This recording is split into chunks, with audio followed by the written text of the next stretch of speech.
Assalamu алейкум туугандар. Кутман кеч барыңыздарга. Мен бүгүн демократия менен диктатураны сөз кылгым келип атат. Салыштырып, экөөнү салыштырып азыркы учурда дүйнө жүзүндө болуп аткан окуяларды карап отуруп, анализ кылдым да.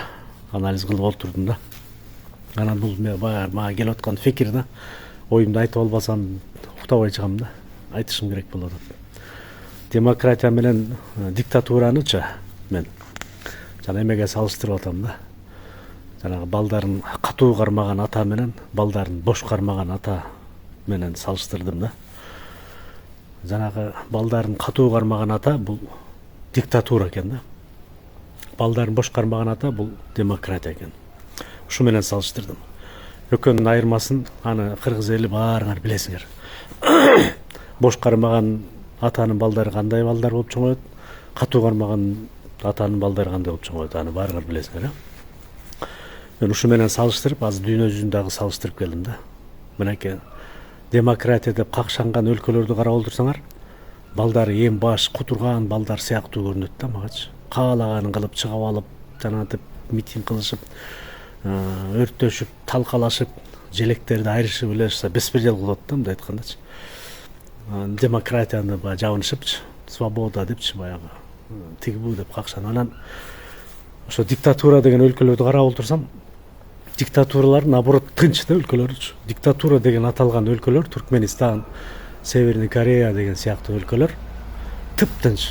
Эч кимдин иши жок, өздөрү менен өздөрү, аяка эч ким кире албайт, эч ким чыга албайт. Бирок өнүгүп атат, өсүп атат, баары сон тынч зато. Анан могуреги демократия деген какшаган өлкөлөрдүн экономикасы постоянно ойноп турат экен да. Постоянно ойноп, ылдый өйдө болуп турат экен.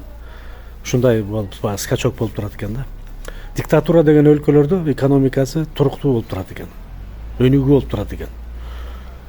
Ушуну просто мен баягы өзүмдүн оюмду айткым келип атат да. Биз дегенчи туугандар, демократия деп эле демократияны биз эметпешибиз керек, жактабашыбыз керек деп ойлойм. Баягы кыргызда бар го, балдарды катуу кармаш керек, баягы сөз бар да, баланы жашынан, аялды башынан дегенчи. Бул туура да. Баланы жашынан тарбиялайсың да, катуу кармапай мындай кылба, тигиндей кылба депчи.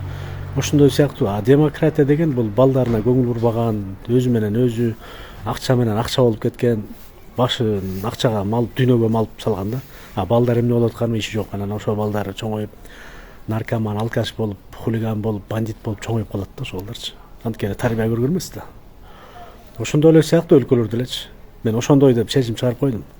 Ошондой баягы демократия деген болбогон эле окат экен деп калдым да. Демократия эмес, наоборот, ар бир өлкө өзүнүн баягы ар бир өлкөнүн президенттери 5 жыл эмес, 5 жыл бул аз, 20-30 жылда башкарыш керек экен да президенттерчи. 20-30 жылда башкарып, туруктуу болуп, экономиканы туруктуу кармаса эле, азыркы 21-кылымдын эмеси заманында экономикасы туруктуу мамлекеттер тынч жашайт экен да. Экономикасы ылдый өйдө болуп турган мамлекеттер постоянно чыгарда боло берет экен да. Ошон үчүн могуреги азыр, например, мына мен силерге примерно кылайынчы. Улам бир президент алмаша берип, например, мына Россияда эмеде, Американы карасаңар, улам президенттер алмаша берип, жанагынтип митингдер болуп эле, ар кандай мыйзамдар кабыл алынып эле, анан баягы кысымдар болуп эле, мигранттарды кууп берип эле жиндүү болуп атышпайбы? Көрдүңөрбү, мигрант атып ийген. Мигрант эмес эми, Американын жараны экен, бирок текшерип аткан учурда ал баягы коркуп кетип, качып кетейин деп аткан моментте атып ийишти да, бирок ал Американын эле жараны экен. Бирок миграция текшерген служба экен да алчы. Бул деген сөз баягы президенттер алмаша бергендин кесепети да. Президент алмашпай, бир президент турганда 20-30 жыл. Мыйзамдарда бир 20-30 жыл сакталып ушул жерде турмак. Тынчтык болмок, баары жакшы болмок да. Президенттер алмашып кетти, мынакей чыгарда болуп атат. Ар бир өлкөдө ушундай. Президенттер алмашкан сайын улам тиги президенттин кабыл алынган мыйзамдарын жокко чыгарып, өзүнүн мыйзамдарын киргизе берип, ушинтип чыгарда боло берет да өлкөлөрдөчү. Ошон үчүн туруктуу башкаруу болуш керек экен. Анан диктатура деген ооба сөзгө кулакка жаман катуу кылат экен, бирок бул эң туруктуу тынч өлкөлөр эле гана, тынч өлкө болгум келсе дейт.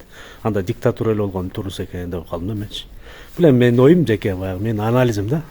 Адам катары өзүм анализдей отуруп ушундай жыйынтыкка келип атам да. диктатура болгон мамлекеттер жөнүндө эчтеке укпайсың. Бир дагы жаңылык жок соц тармактарда, эчтеке жок. Анан демократия деп какшанган өлкөлөрдө эле зычуу чыгарда постоянно карап отурсаңыз. Ошон үчүн туугандар, терең ойлонуп, анализ кылганды үйрөнүшүбүз керек экен. Чын. Биз баягы чача-мача болуп эле тиги Американын шпиондору жанагы энпочтниктер чыгып эле дөлдүрөп койсо, ошолор дерсип чыгып алып эле экономикабызды түшүрүп, жиндүү боло бербешибиз керек да биз. Биз кыргыз эли, биз өзгөчө болушубуз керек. Биз вообще башкача болушубуз керек. Демократияда эмес, диктатурада эмес, бир башкача эмеде болушубуз керек да, биз уровеньде болушубуз керек да. Необычный уровеньде болушубуз керек да. Биз ошондой элебиз негизи, необычный уровеньдебиз. Демократия деле бар, и в то же время диктатура деле бар да. Экөө бирдей кетип барат да, мындай айткандачы. Ушундай болуп келаткан да ушуга чейинчи. Анан азыркы учурда бизде демократияны көбүрөөк эметип кетип атат, бирок мен ушу демократияны жактырбай кетип атам да кээдечи. Бул жеке менин оюм, конечно. Менин анализим. Ушу анализдеген үчүн мен ошо демократияны жек көрүп атам да барган сайын. Жакпай баратат мага. Ошон үчүн баягы биздин мамлекет башчыларыбыз, биздин аталарыбыздай эле да катуу кармаш керек. Тарбияны катуу бериш керек, тарбиялаш керек. Антпесе жанагы бош кармаган атадай болуп эли кутуруп кетет да. Мен ошентип ойлодум да. Ошол туугандар, мынакей туруктуу лидерлер башкарган өлкөлөрдү карап отурсаңар, тыптынч. Чыгарда жок, баары сонун өнүгүү жолунда кетип атышат. Баягы Энпонун сөзү менен айтканда диктатура өлкөлөрдө жок, ал диктатура эмес. Болгон ал аталары ошол өзүнүн баягы патриоттук сезим менен өзүнүн элин тынч кармап, баягы башкаларга азгырылбай, алданбасын.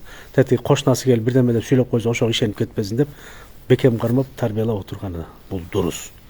Анан эл эмне дейт, анан кошуна эмне дейт деп жашаган өлкөлөрдү карап отурсаң, бүт жерде чыгарда. Ошол туугандар. Элиңиздер ассаламу алейкум. Бул менин оюм жеке.